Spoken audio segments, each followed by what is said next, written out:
She's a handsome woman in her 40s with short dark hair and arty pendant earrings, and I can imagine that an hour ago, when her lipstick and her life were still intact, she'd have been erect and confident, even a little haughty.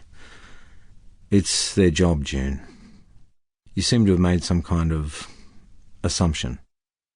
June, I say, glancing up at Jody, let's just say I've seen a few things in my time. Honestly, I couldn't begin to tell you. Then you'll tell me how this happened, why he's done this to himself? I've called for another car, says Jody. Yeah, good, I mutter. June, this is Jody. She's my partner tonight. Go ahead and tell me why. Because your husband's broken his collarbone, says Jody. He broke down the door here, right? So what do I tell them? The mother asks, ignoring Jody altogether. Well, that's really for you to decide, I say, but there's no shame in the truth. It's fairer on everybody. The woman looks at me again. I squat in front of her beside the bed. She smooths the skirt down onto her knees. I must be transparent, she murmurs. I try to give her a kindly smile, but my face feels stiff. Behind her I can see the usual posters on the wall, surfers, rock stars, women in provocative poses. The bookshelf above the desk has its sport trophies and souvenirs from Bali, and the computer goes through a screensaver cycle of the Twin Towers endlessly falling. She reaches for my hand and I give it to her. She feels no warmer than a dead sun. No one will understand. No, I say, probably not. You're a father? Yes, I am. Car doors slam in the street below. June, would you like a moment alone with Aaron before the police come in? I've had my moment, she says, letting go my hand to pat her hair, abstractedly. Jody, will you just pop down and let the police know where we are? Jody folds her arms petulantly, but goes with a flick of her little blonde ponytail. That girl doesn't like you. No, not much.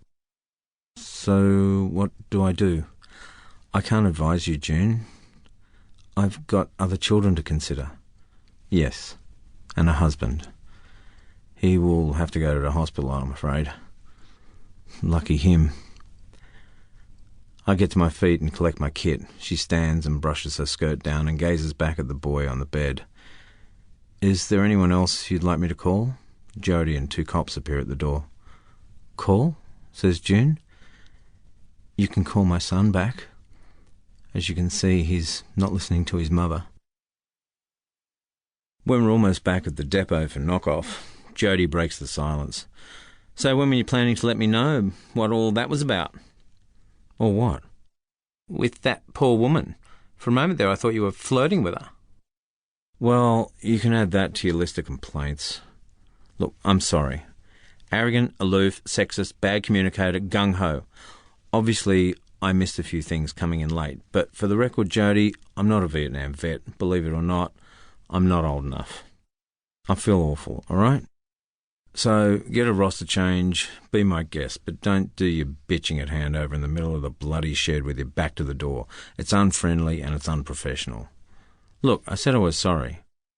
When I look across at her, I see in the lights of a passing truck that she's almost in tears. She hangs onto the wheel as though it's all that's holding her together. You okay? She nods. I roll the window down. The city smells of wet lawns and exhaust fumes.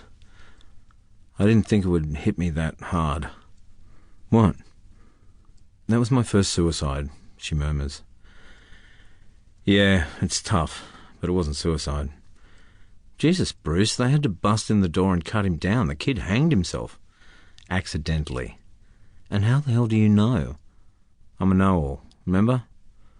She grimaces and I laugh. God, you're a strange man. So I gather. You're not going to tell me, are you? I can't believe you won't tell me.